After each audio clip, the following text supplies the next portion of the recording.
আসসালামু আলাইকুম বন্ধুরা, আমি মালা আক্তার। মালার রান্নাঘরে আপনাদের সবাইকে ওয়েলকাম। আশা করি আপনারা ভালো আছেন। আজকে আমি আপনাদের সামনে বাটা মাছের এক রেসিপি নিয়ে এসেছি, যেটা খেতে ভীষণই টেস্টি আর বানানোটাও খুব সহজ। তাহলে চলুন রেসিপিটা প্রথম থেকে দেখে নিই। প্রথমে বাটা মাছগুলোকে খুব ভালো মতো করে কেটে পরিষ্কার করে ধুয়ে নিয়ে একবার নুন জলে ভিজিয়ে রেখেছিলাম। তারপর আবারও একবার ভালো মতো করে ধুয়ে নিয়ে তার উপর নুন, কিছুটা হলুদ মাখিয়ে নিয়েছি। এবার একটা কড়াতে প্রয়োজন মতো সরষের তেল খুব ভালো করে গরম করে নিয়ে মাছগুলো একে একে করে দিয়ে দিতে হবে। এবার এক পাশটা ভালো করে ভাজা হয়ে গেলে আবারও এক পাশটা উল্টে নিয়ে সেই দিকটাও ভালো মতো করে ভেজে নিয়ে হালকা হাতে তুলে নিতে হবে। এইভাবে আমি সব মাছগুলো দুবারে ভেজে নিয়েছিলাম।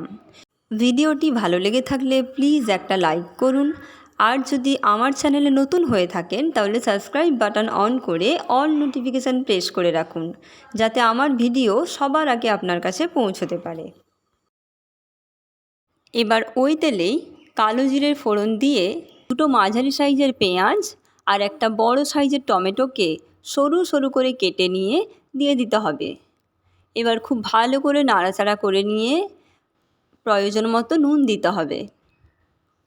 তারপর একটু হলুদ দিয়ে আবারও ভালোভাবে নাড়াচাড়া করতে হবে। এইভাবে নাড়াচাড়া করার পর যখন পেঁয়াজ আর টমেটো একেবারে নরম হয়ে আসবে, তখন আন্দাজ মতো লঙ্কা গুঁড়ো দিয়ে একটু সামান্য জল অ্যাড করে জিরে গুঁড়ো দিয়ে খুব ভালো করে কষিয়ে নিতে হবে। সমস্ত মশলা ভালো করে কষানো হয়ে গেলে আবারও খানিকটা জল দিতে হবে ঝোলের আন্দাজ করে। এবার জলটা খুব ভালো করে যখন ফুটে আসবে তখন পোস্ত, সর্ষে আর কাঁচা লঙ্কার একসঙ্গে বেটে রাখাটা দিয়ে দিতে হবে।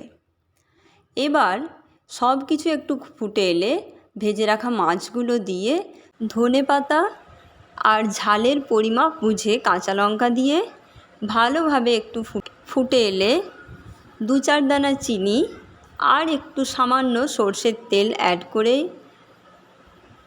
গ্যাসের ফ্লেমটা অফ করে দিতে হবে।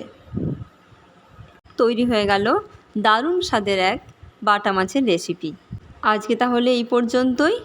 আবার আসবো অন্য কোনো দিন নতুন কোনো রান্না নিয়ে। ততক্ষণে সবাই সুস্থ থাকবেন, ভালো থাকবেন। ধন্যবাদ।